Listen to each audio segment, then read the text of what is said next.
Un vieux fermier abandonne cruellement une jument aveugle au milieu d'une terre aride. Mais le destin avait préparé une surprise que personne n'aurait cru possible.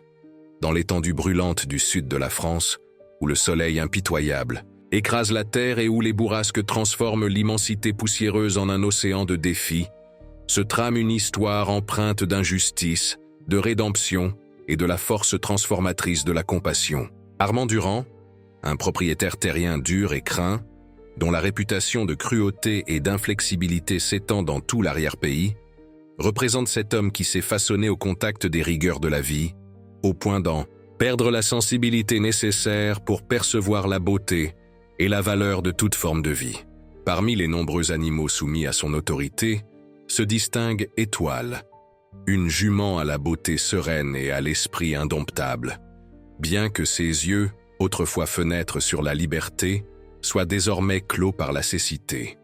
Malgré la souffrance lisible dans son regard, Étoile conserve la dignité de celle qui est née pour résister et lutter, ayant subi les coups de la négligence et la main lourde de son maître. Par un matin de chaleur accablante, pressé par des difficultés financières et par la quête intransigeante de prestige et de pouvoir, Armand décide, froidement et sans remords, d'abandonner Étoile au cœur du désert de l'Accro.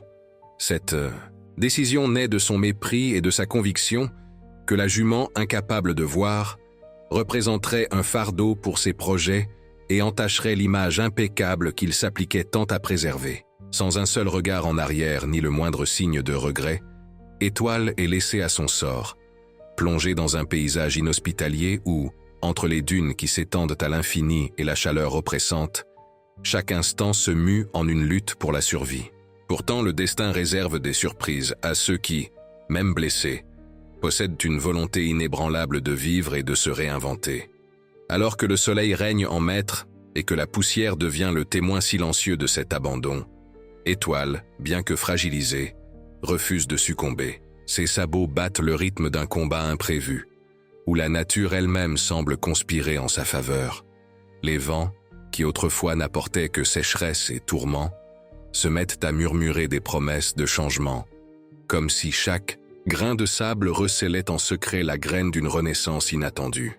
Dans ce parcours solitaire, le destin place sur sa route Hélène Cordier, une guérisseuse vivant en marge de la société, une femme à la sensibilité profonde et aux savoirs anciens, apte à écouter les murmures de ces terres arides et à déchiffrer les énigmes semées par la nature. Hélène, dotée d'une intuition presque mystique, perçoit dans la jument abandonnée un être qui, malgré les marques de la douleur, renferme la force nécessaire pour surmonter ses limites.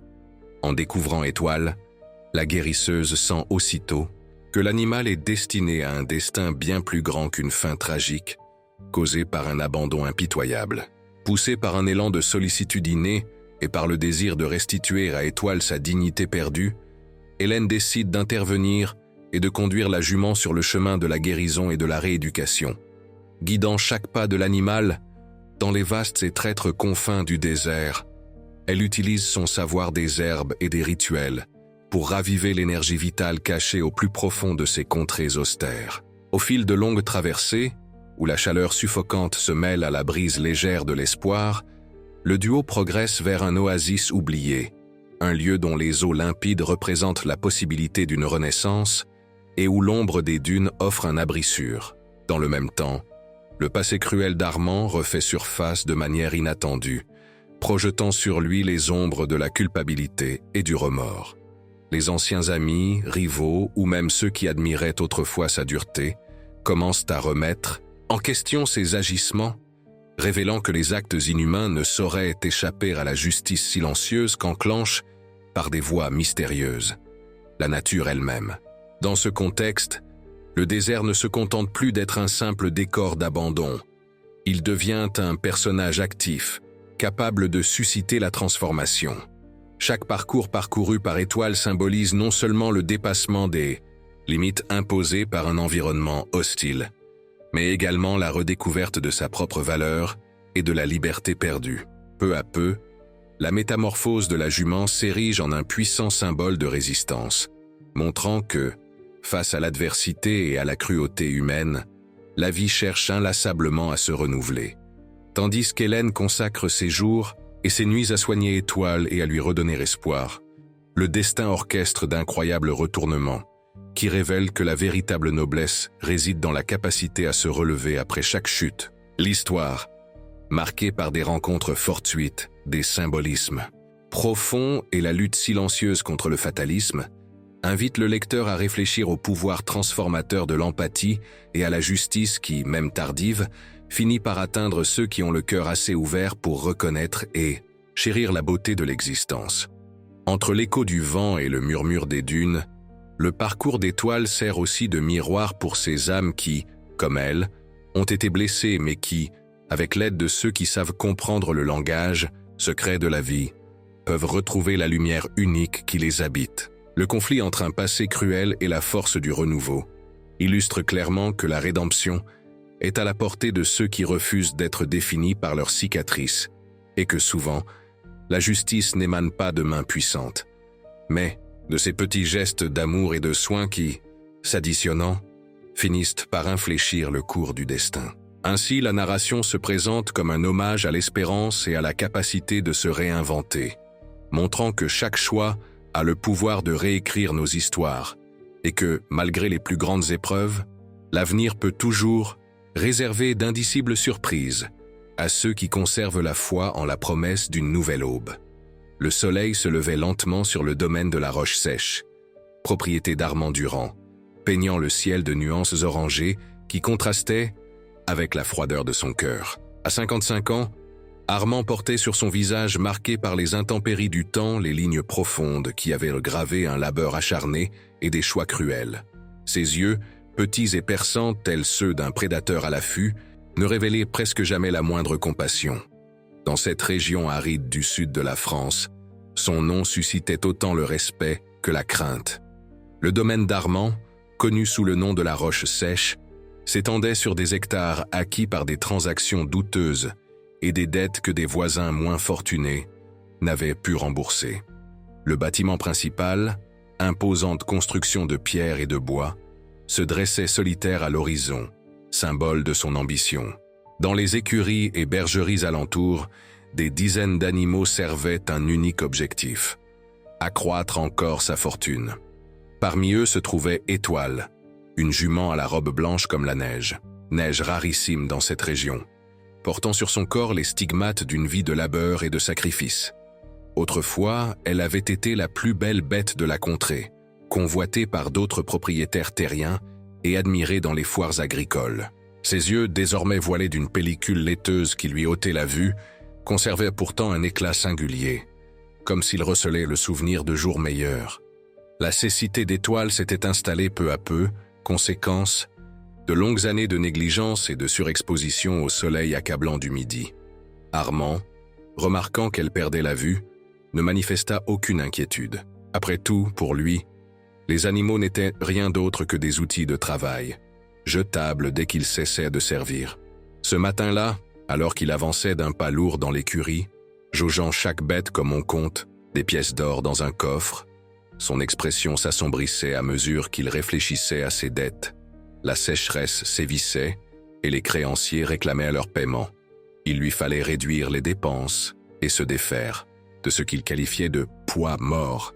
« Je n'ai pas de place pour les bêtes inutiles dans mon domaine », grommela-t-il en posant son regard sur Étoile, qui, bien qu'aveugle, percevait sa présence grâce à son ouïe et son odorat aiguisé. Sans la moindre hésitation, Armand ordonna à 2 de ses employés les plus fidèles de préparer la jument. Habitués à exécuter ses ordres sans discuter, Joseph et Manuel échangèrent un regard inquiet, mais obéirent. Ils passèrent une corde autour de l'encolure de l'animal et la menèrent dehors, sous le regard satisfait de leur patron. « Conduisez-la dans le désert de l'accro. Laissez-la là-bas et ne vous retournez pas », ordonna Armand d'une voix tranchante comme la lame d'un couteau. Une bête aveugle ne fait que puiser dans les réserves d'eau et de nourriture qui pourraient être mieux employées. Les 2 hommes chargèrent Étoile dans un vieux fourgon. Durant tout le trajet, ponctué par le vrombissement du moteur et les hennissements anxieux de la jument, comme si elle pressentait le funeste destin qui l'attendait, ni Joseph ni Manuel n'échangèrent un mot de trop. La route, semée de pierres et d'ornières, les conduisit jusqu'à l'une des zones les plus reculées de la Krao, où la terre pierreuse et les plaques de sable s'étendaient à perte de vue, tel un océan doré et perfide. À l'arrêt, Joseph, l'aîné des deux, demeura un instant figé. Ses yeux se voilèrent de tristesse en regardant l'animal qui, malgré sa cécité, semblait sentir que le pire était sur le point de se produire. « Es-tu sûr qu'on doit faire ça, Manuel ?» demanda-t-il à voix basse en faisant descendre Étoile du fourgon. « Elle ne tiendra même pas une journée dans cet endroit. » Manuel, plus jeune et plus soumis à la crainte de la colère d'Armand, s'empressa de répondre. « Ce sont les ordres du patron, Joseph. C'est comme moi ce qui arrive à ceux qui osent le défier. » À contre-cœur, ils conduisirent Étoile un peu plus loin, avant de lui ôter la corde. Puis, sans oser un regard en arrière, ils regagnèrent le véhicule. Alors qu'ils s'éloignaient, Joseph ne put s'empêcher de jeter un dernier coup d'œil dans le rétroviseur. Il aperçut la silhouette blanche d'Étoile, seule au milieu de l'immensité désertique, et l'image lui resta gravée dans la mémoire, comme une marque au fer rouge. Livrée à elle-même, Étoile demeura immobile quelques instants, tentant de comprendre la nouvelle réalité qui l'entourait. La chaleur ne tarda pas à la tourmenter, et la soif lui devint une compagne immédiate et cruelle. Cependant, ses instincts prirent le dessus sur le désespoir. Avec des pas hésitants, elle se mit en mouvement, guidée par le vent qui lui apportait d'imperceptibles odeurs lointaines et par les bruits ténus d'une vie qu'elle devinait tout autour. Chaque pas était une épreuve. Ses sabots s'enfonçaient dans le sol brûlant, et l'absence de vision transformait chaque avancée en un saut dans l'inconnu.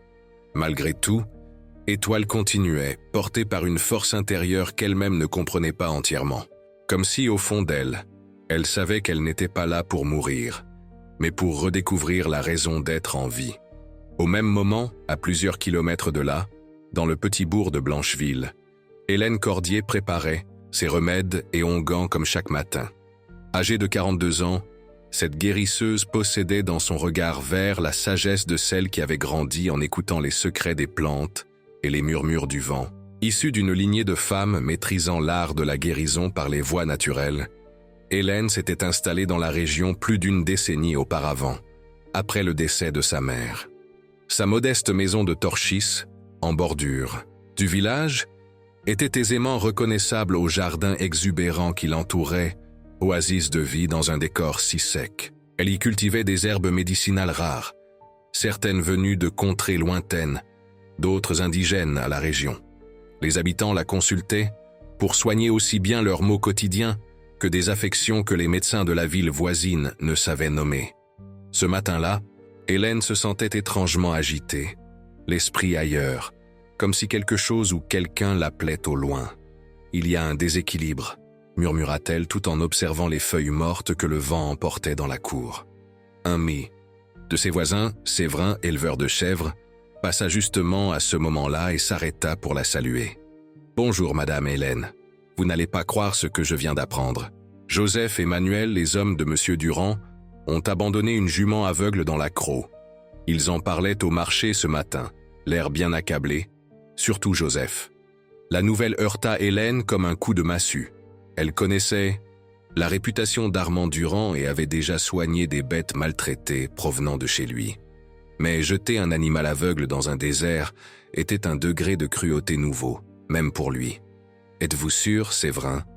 Quand cela s'est-il passé ?» demanda-t-elle, sentant son inquiétude grandir. « Ce matin, à l'aube, ils disent que la jument est blanche comme la neige et qu'elle était autrefois la plus belle de toute la région. » Hélène n'en écouta pas davantage. En quelques minutes, elle rassembla ses provisions médicales, emplit des outres d'eau fraîche et sella son propre cheval, un alezan d'âge mûr nommé Mistral. Une détermination farouche illuminait son regard lorsqu'elle se mit en route. « Je vais la retrouver, Séverin. Aucune créature ne mérite un tel sort. » Le vieil éleveur la regarda partir, partagé entre l'admiration et l'inquiétude. La Crau était vaste et impitoyable. Réputée pour engloutir les voyageurs les plus aguerris, dès lors qu'ils s'y aventuraient sans être préparés. Hélène, cependant, connaissait ces terres mieux que quiconque. Elle savait en déchiffrer les signes imperceptibles, l'inclinaison des dunes trahissant la présence d'eau souterraine, les plantes robustes qui poussaient en des endroits précis, les variations du vent révélant les changements climatiques à venir. Tout en chevauchant, ses sens étaient en alerte maximale.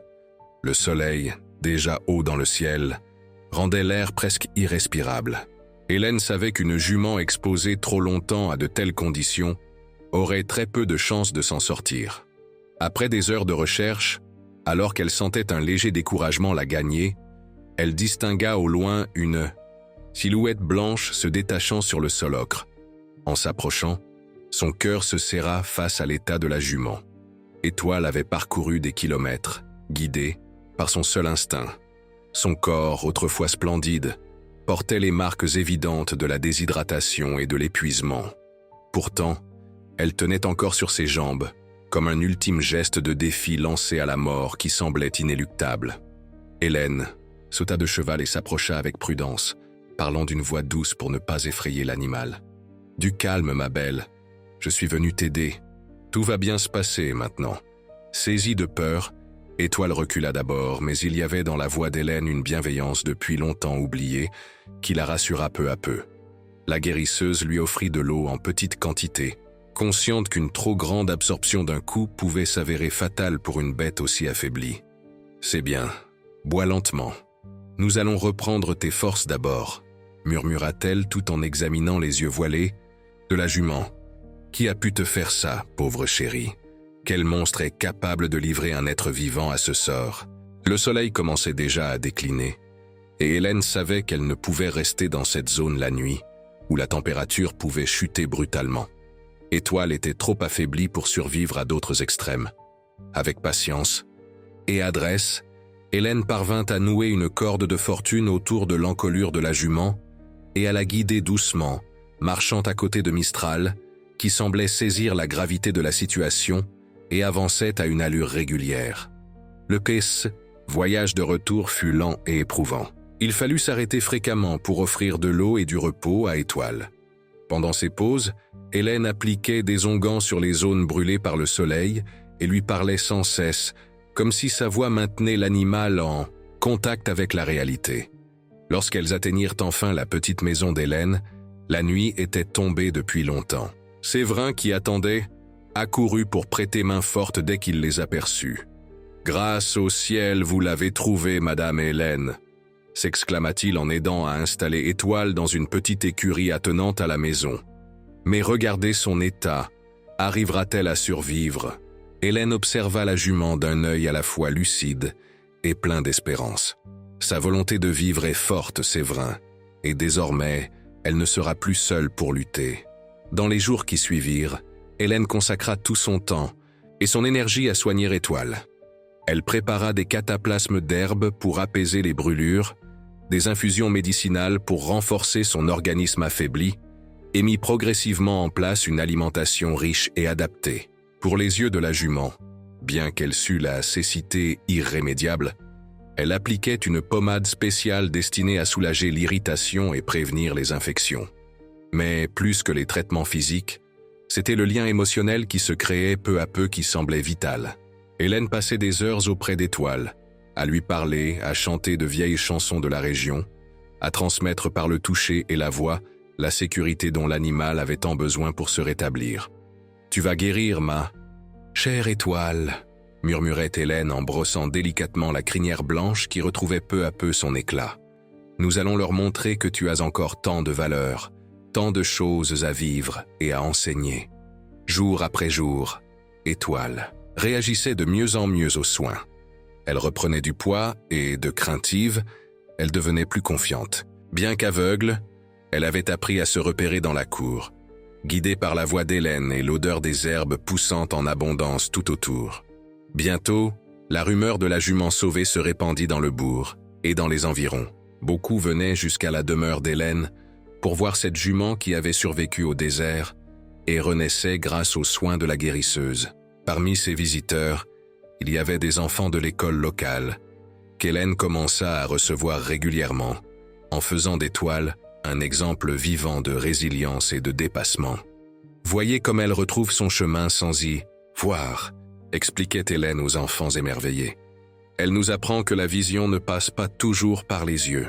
Parfois, il faut sentir le monde d'une autre manière. Les visites se firent si fréquentes qu'Hélène décida de transformer sa propriété en un petit sanctuaire pour animaux recueillis.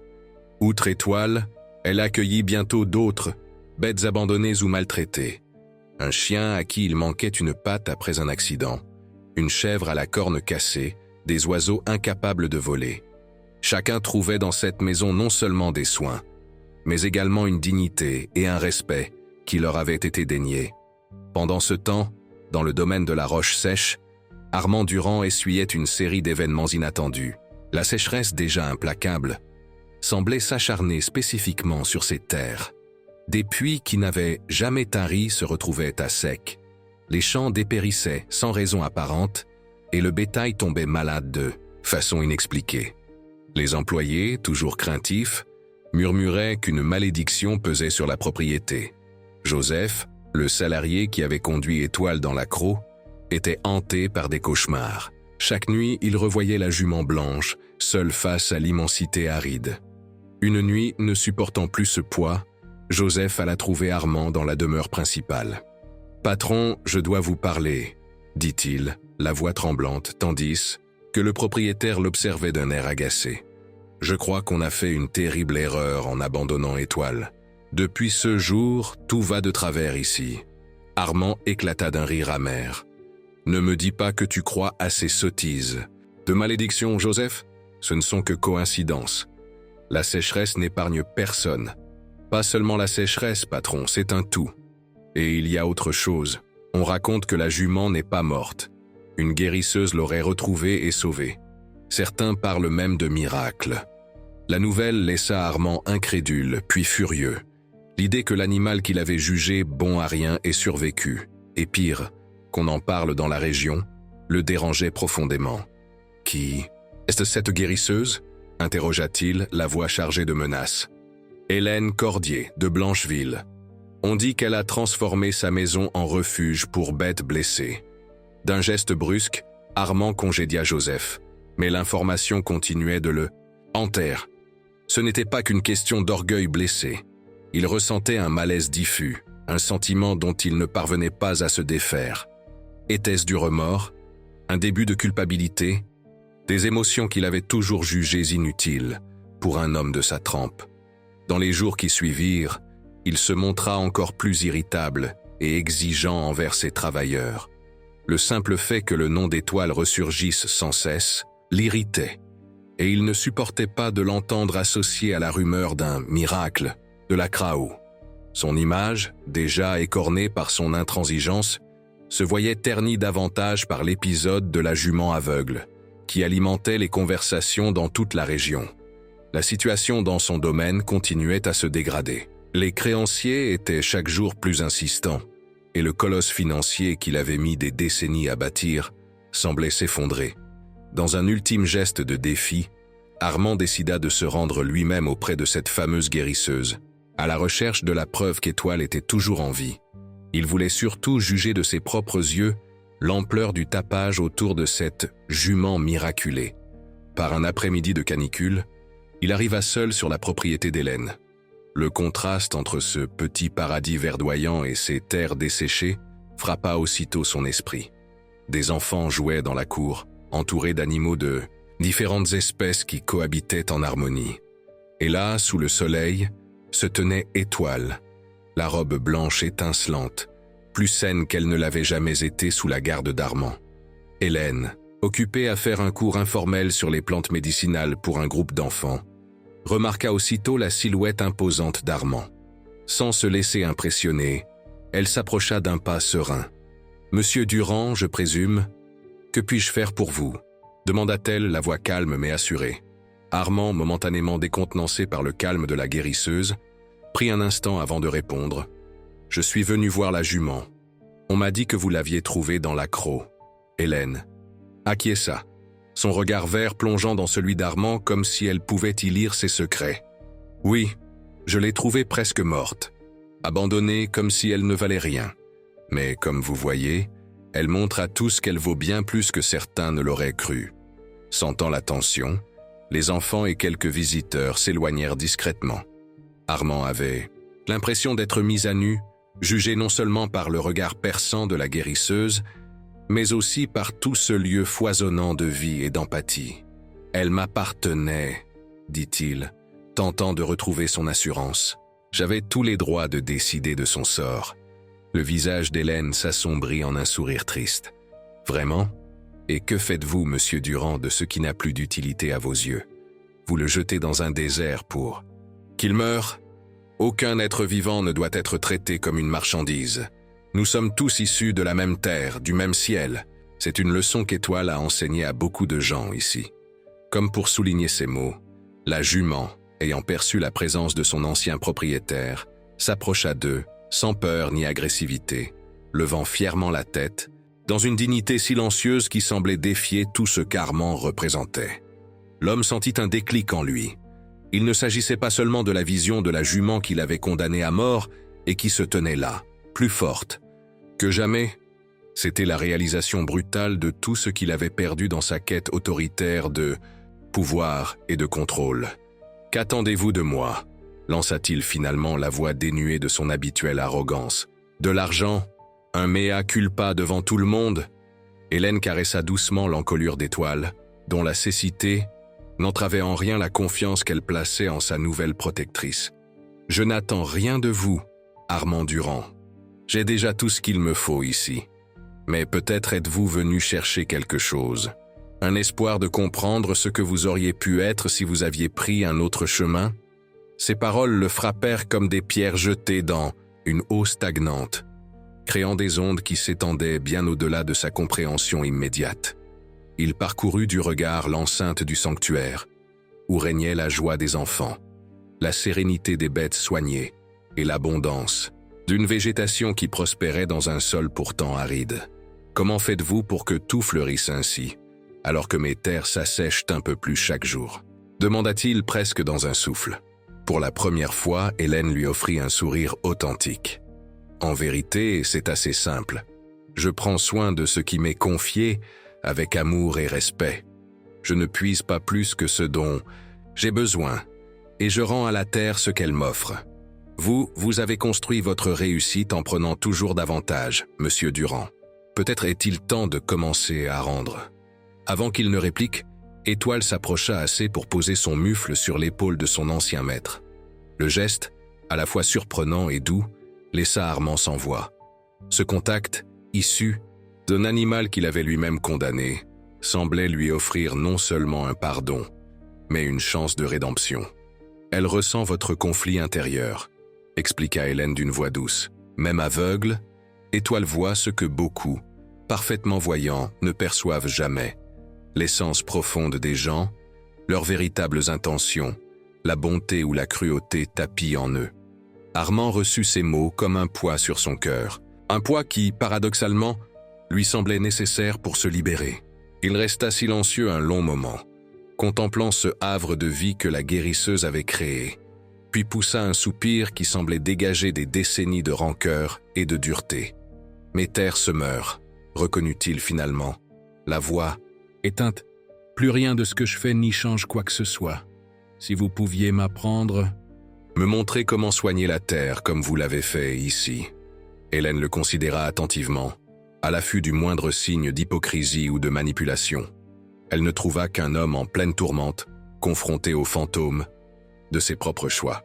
« Je peux partager avec vous ce que je sais, monsieur Durand, mais l'apprentissage ne viendra pas seulement de mes méthodes. Il faudra aussi qu'il vienne de votre cœur et d'une volonté sincère de changer non seulement vos pratiques, mais votre manière de voir le monde. » À ce moment-là, un léger vent se leva, emportant les effluves des plantes médicinales qui entourèrent la cour. Étoile poussa un petit hennissement, comme pour approuver l'accord tacite qui se dessinait. Dans les semaines qui suivirent, un changement improbable commença à s'opérer. Armand Durand, autrefois redouté pour sa rudesse et son impitoyable soif de profit, devint l'élève d'Hélène Cordier. Chaque jour, il se rendait au sanctuaire pour apprendre les pratiques agricoles respectueuses, qui avaient fait de ce lopin de terre un oasis florissant. Les gens de la région observaient cette évolution avec surprise et méfiance. Certains croyaient à un stratagème destiné à soutirer des connaissances. D'autres, plus médisants, attendèrent le moment où la vraie nature d'Armand referait surface. Hélène, cependant, voyait au-delà de ses suspicions, tandis qu'elle lui enseignait l'équilibre des sols, le rôle de chaque plante, de chaque animal, l'importance de l'eau et du respect des rythmes naturels. Elle percevait chez Armand des changements subtils, comme si l'homme cherchait à sortir d'une prison qu'il s'était lui-même infligée. La terre ne répond pas qu'au travail, Monsieur Durand, expliquait-elle en préparant avec lui des mélanges biologiques pour enrichir le sol. Elle répond à l'intention, au respect, à la bienveillance. On ne peut pas la contraindre à produire par la force et s'attendre à ce qu'elle reste féconde éternellement. Armand, dont les mains portaient désormais de nouveaux callosités, non plus celles formées par le maniement du fouet ou des rênes trop serrées, écoutait chaque parole comme une terre asséchée absorbe l'eau après la sécheresse. J'ai toujours pensé que dominer était la voie du succès, confia-t-il un jour en observant un ver de terre se frayer un chemin dans le sol revitalisé. Dominer la terre, les animaux, les gens. À présent, je comprends que cette domination n'était qu'une illusion. Plus je cherchais à contrôler, plus tout m'échappait. Pendant ces visites, sa relation avec Étoile évoluait aussi de façon inattendue. Au début, il gardait ses distances, trop honteux pour s'approcher de l'animal qu'il avait condamné. Mais la jument, avec une générosité qui semblait dépasser le cadre de l'entendement, humain était souvent celle qui venait à sa rencontre, l'autorisant à la caresser, à lui parler. « Comment peut-elle me pardonner aussi facilement ?» demanda-t-il un jour à Hélène, tout en effleurant la crinière soyeuse d'Étoile. Après ce que je lui ai fait, Hélène esquissa un sourire en voyant le contact désormais apaisé entre le propriétaire autrefois cruel et la jument qui avait été sa victime. Les animaux ne portent pas le même ressentiment que nous. Ils vivent l'instant présent, ressentent l'énergie qu'on émet ici et maintenant. Étoile devine votre changement, votre remords sincère. Elle vous a pardonné au moment précis où vous avez commencé à vous pardonner vous-même. Ces enseignements dépassaient la simple interaction avec les bêtes. Progressivement, Armand mit en pratique sur son propre domaine les principes appris auprès d'Hélène. Il opta pour des cultures respectueuses de l'environnement, réduisit l'usage de produits chimiques nocifs, aménagea des systèmes de récupération d'eau de pluie et réhabilita certaines parcelles dégradées par des années d'exploitation excessive. Le plus surprenant fut sans doute son changement envers les ouvriers de la propriété. Ceux qui autrefois le redoutaient virent peu à peu qu'il se montrait plus à l'écoute, reconnaissant leur travail, soucieux de leurs conditions de vie. Joseph et Manuel, responsables de l'abandon d'Étoile dans la Crau, furent les premiers à remarquer la sincérité de son évolution. « J'aurais jamais cru voir ça de mon vivant », confia Joseph à Manuel, alors qu'ils observaient Armand en train de participer à l'installation d'un nouveau système d'irrigation visant à aider tant la ferme que les villages alentours. C'est comme s'il était devenu un autre homme. Manuel, plus réservé, hocha simplement la tête, les yeux remplis d'une stupeur mêlée d'admiration. Au fil des mois, les effets de cette transformation se firent visibles. Le domaine de la roche sèche, jadis synonyme d'exploitation brutale, devint un modèle de gestion durable. Les terres qui se mouraient reprirent doucement vie. Les sources desséchées recommencèrent à couler et la végétation indigène, autrefois supprimée en faveur de monoculture, refit surface dans les zones préservées. Cette nouvelle réputation attira même l'attention de propriétaires d'autres régions, venus constater ces changements de leurs propres yeux. Tous repartaient impressionnés non seulement par les résultats concrets, mais aussi par la métamorphose du maître des lieux. Hélène, témoin de cette évolution, éprouvait à la fois de la fierté et de l'humilité, sachant pertinemment que le vrai miracle ne résidait pas dans telle ou telle méthode, mais dans l'ouverture d'esprit nécessaire pour remettre en cause ses fondements. C'était la volonté de reconnaître ses erreurs et d'emprunter un chemin radicalement différent, même au risque de balayer tout ce qu'on avait érigé auparavant. 1 an après le sauvetage d'Étoile, un événement marquant eut lieu au sanctuaire d'Hélène. Armand s'y rendit, accompagné d'un groupe d'enfants de l'école locale, ceux-là même qui, autrefois, craignaient de prononcer son nom. « J'ai voulu qu'ils viennent découvrir l'histoire d'Étoile », expliqua-t-il en voyant Hélène et les enfants emplis de curiosité. « Je crois qu'il est important qu'ils comprennent comment un être aussi spécial peut nous enseigner plus que n'importe quel livre. Hélène observa cette scène, le cœur étreint par l'émotion. Armand, le visage adouci, expliquait Audi, enfant, comment sa cruauté passée avait failli causer la mort de la jument, et comment son erreur l'avait finalement amené à une prise de conscience inespérée. Il leur raconta ce qu'Hélène lui avait appris, la nécessité de voir au-delà des apparences, de protéger toute vie et de comprendre que la vraie richesse réside dans la communion avec le monde qui nous entoure. « Regardez-là, les enfants », disait-il en désignant Étoile, qui s'avançait attirée par les voix. Cette jument ne voit pas avec ses yeux, mais elle a toujours su voir au-delà de ce que beaucoup d'hommes ne perçoivent jamais.